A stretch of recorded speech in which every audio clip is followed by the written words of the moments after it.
Elon Musk America की एक जाने-माने उद्यमी, निर्माता, इंजीनियर और विजनरी है। उन्होंने टेस्ला, स्पेसएक्स, बोरिंग कंपनी और सन सिटी जैसी कंपनियों की स्थापना की है। इतना ही नहीं बल्कि उन्होंने पेपैल की भी स्थापना की है और स्पेसएक्स के माध्यम से मंगल ग्रह पर जाना उनकी कंपनी का लक्ष्य है।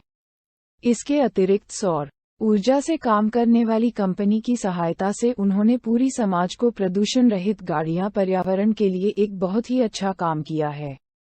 इलॉन मस्क को उनकी दृढ़ता, साहस और नवाचारी सोच के लिए हमेशा सराहना की जाती है। उन्होंने तेजी से विकास करने वाली ऊर्जा स्रोतों की तलाश में सक्रिय रूप से काम किया है और इसी कारण इलेक्ट्रिक कार और रॉकेट ट्रैवल की क्षेत्र में बहुत तेजी से विकास कर पाए हैं। उन्होंने स्पेसएक्स, टेस्ला मोटर्स और सन सिटी के माध्यम से विज्ञान और प्रौद्योगिकी एक नए क्षेत्र में बहुत आगे बढ़ाया है।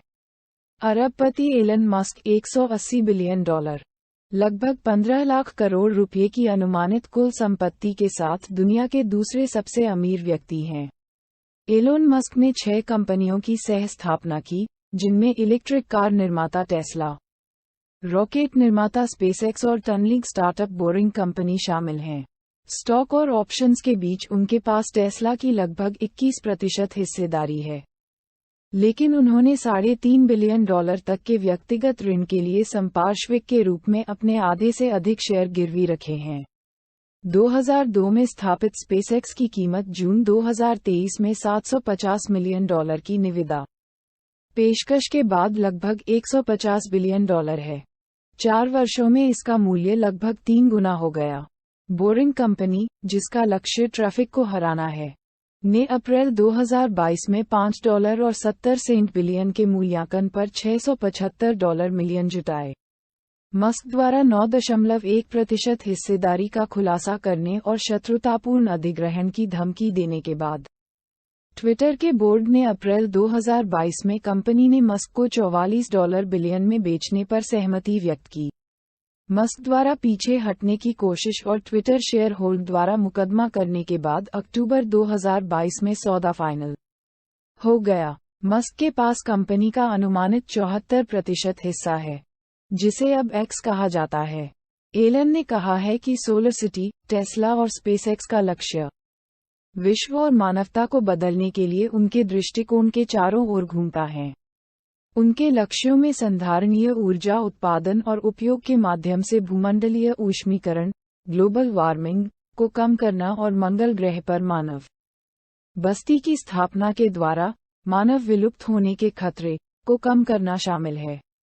एलोन का जन्म 28 जून 1971 को साउथ अफ्रीका के प्रिटोरिया शहर में हुआ था। उनके पिताजी एक इंजीनियर और मां एक मॉडल थी। जब एलोन 9 साल के थे तब इनके माता पिता तलाक लेकर अलग हो गए और एलन अपने पिता के साथ प्रिटोरिया में रहने लगे। उनके 2 छोटे भाई बहन भी थे, जिन पर उनके पिता बिल्कुल भी ध्यान नहीं देते थे।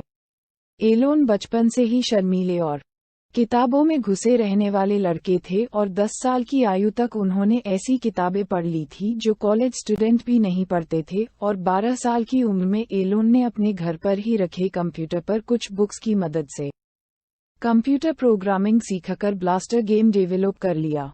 बेसिक लैंग्वेज में बने इस वीडियो गेम को डेवलप कर लिया और उन्होंने इस गेम को $500 में एक कंपनी को बेच दिया।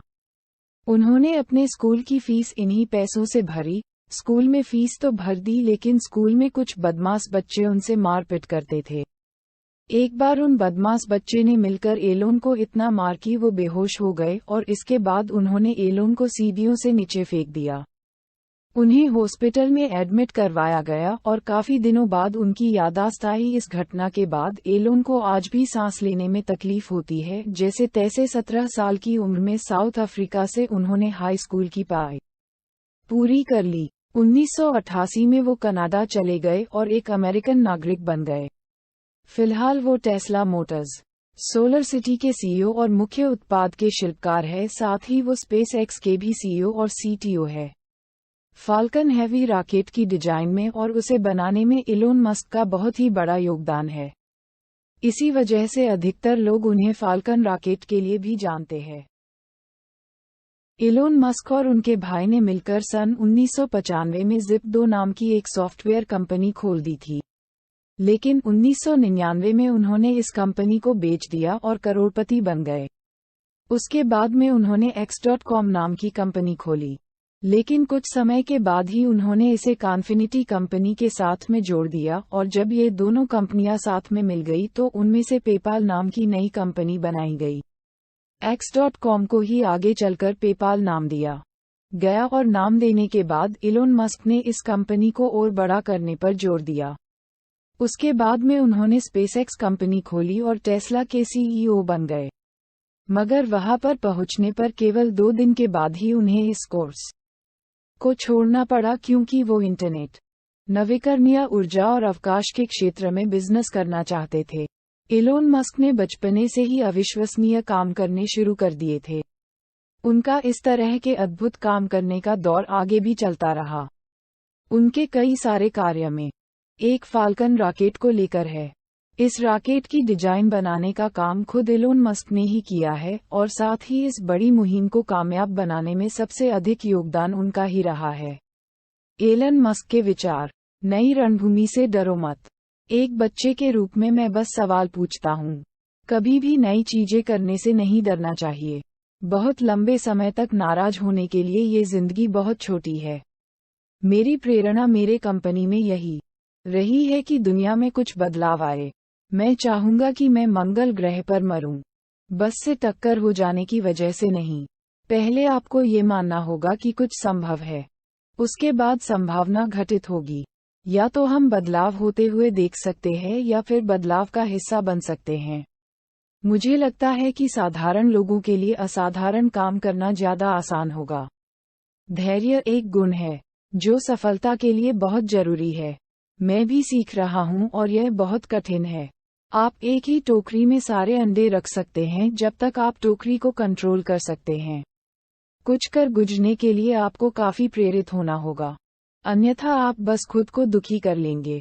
आपको कोई भी काम इसलिए नहीं करना चाहिए कि वे अलग हैं, उसकी जरूरत भी होनी चाहिए। मैं कंपनियों को बनाने के लिए कंपनियों को नहीं बनाता, बल्कि चीजों को प्राप्त करने के लिए बनाता हूँ। जब कोई काम करना बहुत ही जरूरी होता है, चीजें आपके विरोध में होने पर भी आप वो काम कर देते हैं। कुछ लोग बदलाव को पसंद नहीं करते हैं, लेकिन अगर आप कुछ बड़ा करना चाहते हैं तो बदलाव जरूरी है। मेरी बड़ी गलती यह है कि मैं किसी व्यक्ति के व्यक्तित्व को न देखकर उसकी प्रतिभा को अधिक महत्व देता हूँ। जिद्दी होना भी जरूरी है। आपको तब तक हार नहीं माननी चाहिए जब तक आप हार मानने को मजबूर न हो। आपको कुछ कर गुजरना है तो आपको बहुत मोटिवेट होना होगा, वरना आप हमेशा खुद को दुखी ही करते रहोगे। यदि आप सुबह उठते हैं और सोचते हैं कि ये दिन आपका सबसे अच्छा दिन होने वाला है, तो वह अच्छा ही होगा। यहाँ असफलता एक विकल्प है। अगर चीजें असफल नहीं हो रही हैं तो इसका मतलब आप ग्रोथ नहीं कर रहे हैं। जितना हो सके MBA करने से बचें। MBA प्रोग्राम लोगों को यह नहीं सिखाते हैं कि कंपनियों को कैसे बनाया जाए। अगर आपको किसी काम में असफलता नहीं मिल रही है, इसका मतलब है कि आप नई चीजों का आविष्कार नहीं कर रहे। लोगों को इस बात का पता करना चाहिए कि वे किस चीज के बारे में भावुक हैं। इससे उन्हें और भी बहुत कुछ हासिल होगा। अगर आप कोई कंपनी बना रहे हो तो यह एक केक बनाने की तरह ही है। आपको इसमें सारी सामग्री सही मात्रा में डालनी पड़ेंगी। जब मैं कॉलेज में पढ़ाई करता था तब मैं उन चीजों को करना चाहता था जो इस दुनिया में बदलाव लाए, और आज मैं वो सब कर रहा हूँ। छोटी सोच क्या होती है? मुझे लगता है कि यह वास्तव में अपने दिमाग की एक मानसिकता है और कुछ नहीं। निर्णय आपको करना है। मैं हाई कॉन्सेप्ट के बारे में अपना समय व्यतीत नहीं करता। मैं अपना समय इंजीनियरिंग और विनिर्माण समस्याओं को सुलझाने में बिताता हूँ। मेरा मानना है कि पृथ्वी पर जीवन सिर्फ समस्याएं सुलझाने से बढ़कर होना चाहिए, ये कुछ इंस्पायरिंग होना चाहिए, तब भी जबकि वो विकृत हो। चलो कुछ अलग सोचते हैं और एक ऐसी संस्कृति विकसित करते हैं जहां अच्छी सोच को प्रोत्साहन मिले और असफल होना ठीक समझा जाए। लोग तब बेहतर काम करते हैं जब वे जानते हैं कि लक्ष्य क्या और क्यों है। ये जरूरी है कि लोग सुबह काम पे आने के बारे में सोचें और अपना काम एंजॉय करें। हमारी कंपनी टेस्ला का हमेशा से ये प्रयास रहा है कि कभी ना खत्म होने वाली ऊर्जाओं पर कार्य किया जाए। इस कारण से हम प्रयास कर रहे हैं कि किस लक्ष्य को पाना है। मैं यह नहीं कहूँगा कि मुझे डर नहीं लगता है। वास्तव में मैं अपने भय को कम करना पसंद करता हूँ, क्योंकि यह बहुत विचलित करने वाला होता है और मेरे तंत्रिका तंत्र को हिलाकर रख देता है। सिलिकॉन वैली से अच्छी दुनिया में कोई भी जगह स्टार्टअप शुरू करने के लिए नहीं है।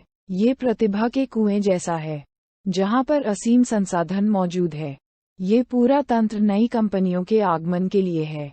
आप जो सबसे अच्छी चीज बना सकते हैं, उसे बनाने को लेकर अधिक कठोर होना चाहते हैं, तो उसमें वो हर एक चीज खोजिए जो गलत है और उसे ठीक करिए।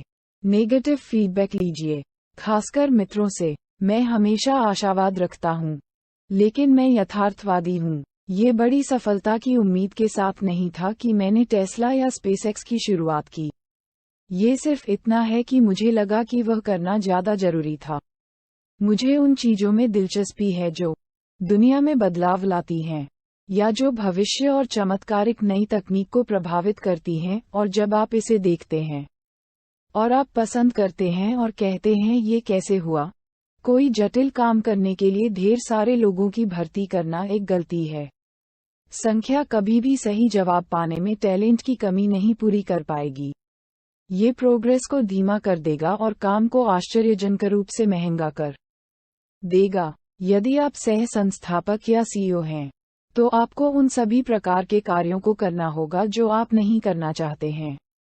यदि आप अपने काम नहीं करते हैं, तो कंपनी सफल नहीं होगी। कोई भी काम ऐसा नहीं जो आप ना कर सकें।